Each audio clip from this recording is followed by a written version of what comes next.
শ্রীজাতর বিরুদ্ধে গ্রেপ্তারি পরোয়ানা চড়া সুর মমতা বন্দ্যোপাধ্যায়। শুনুন কি বলছেন। শ্রীজাতকে নাকি ফোন করেছে কেউ যে আপনার বাড়িতে পুলিশ যাচ্ছে, আপনাকে গ্রেপ্তার করতে হবে। আমি সঙ্গে সঙ্গে তাকে ফোন করলাম। আবার কি বাইক বন্ধ, রেল ব্লকেড, গভর্নমেন্ট মানে পুলিশ করছে, প্রশাসন, ইলেকশন কমিশন সবাইকে চমকাচ্ছে, ধমকাচ্ছে। আগামীকাল ভোট, প্রথম দফার ভোট, 26-এর চ্যালেঞ্জ। রাজ্যের 16 জেলার 152টি আসনে ভোট সকাল 7টা থেকে ভোট গ্রহণ হবে। আগামীকাল ভোট প্রথম দফায় উত্তরবঙ্গের সব আসনে ভোট। দার্জিলিং এর 5, কালিম্পংয়ের 1টি আসন, আলিপুরদুয়ারের 5টি আসনে কালি ভোট, জলপাইগুড়ির 7 আসন, কোচবিহারের 9 আসনে ভোট, উত্তর দিনাজপুর, দক্ষিণ দিনাজপুর, মালদা, মুর্শিদাবাদের প্রসঙ্গে অবশ্যই বলতে হবে শামশেরগঞ্জে ভোট। নির্বাচন কমিশনের কাছে বড় চ্যালেঞ্জ অবাধ, সুষ্ঠু, শান্তিপূর্ণ ভোট করানোর, কারণ কড়া নজরে রাখা হয়েছে শামশেরগঞ্জকে। প্রচুর বাহিনী এসেছে সেই শামশেরগঞ্জে। ভোটের আগের দিন বিকেলের ছবি কেমন, সরাসরি আবির আছে আমার সঙ্গে, একবার কথা বলবো। আবির, শামশেরগঞ্জ সবার নজরে রয়েছে, কমিশন কিভাবে ভোট পরিচালনা করবে। শামশেরগঞ্জ হটস্পট হয়ে দাঁড়িয়েছে এবারের ভোটে। সেই শামশেরগঞ্জে তুমি আজ সকাল থেকে রয়েছো, আগামীকাল ভোট, কি দেখছো, কি অবস্থা? অতনু, ঠিক 1 বছর আগের এপ্রিলে ঠিক এই শামশেরগঞ্জেই যে গোষ্ঠী সংঘর্ষের ঘটনা, তা ঘিরে জাতীয় রাজনীতিতে শোরগোল পড়ে যায়।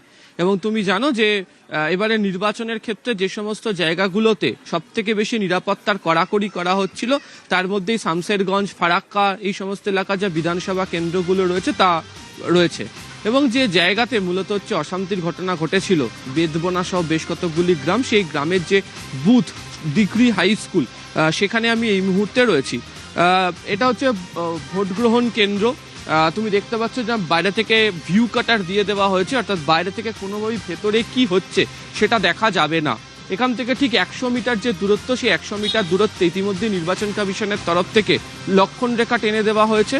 100 মিটার দূরত্ব বলে লিখে দেওয়া হয়েছে এবং একই সঙ্গে সেখানে যে দেওয়াল, সেখানেও এই ডিগ্রি হাই স্কুলে যে 3টে বুথ রয়েছে, সেই 3টে বুথের নাম্বার উল্লেখ করে সেটা যে 100 মিটার দূরত্বের মধ্যে রয়েছে সেটা পরিষ্কার করে বুঝিয়ে দেওয়া হয়েছে। এবং সেখানে কেন্দ্রীয় বাহিনী সহ পোলিং দায়িত্বে যারা থাকবেন তাদের একজন তারা থাকবেন। তোমাকে বুথের মধ্যে দেখাবো যারা বিএলও বা ভোট গ্রহণের যে সমস্ত কর্মীরা রয়েছেন, তারা ইতিমধ্যে এসে গিয়েছেন এবং সর্বক্ষণের জন্য এখানে ওয়েবকাস্টিং হবে। এবং তার জন্য হচ্ছে যে সিসি ক্যামেরা বুথের মধ্যে যেমন 2টো, তেমনি বুথের বাইরেও আলাদা করে 1টি করে রাখা হয়েছে এবং সেখান থেকে কন্টিনিউ যে লাইভ ফিড তা যেতে শুরু করবে। এবং বাইরেতে এই যে ভোট গ্রহণ কেন্দ্র, তার বাইরেতেও রাখা হয়েছে হচ্ছে জেনারেটর ব্যবস্থা। আমার সাথে বিএলও যিনি রয়েছেন, আপনার নামটা কি?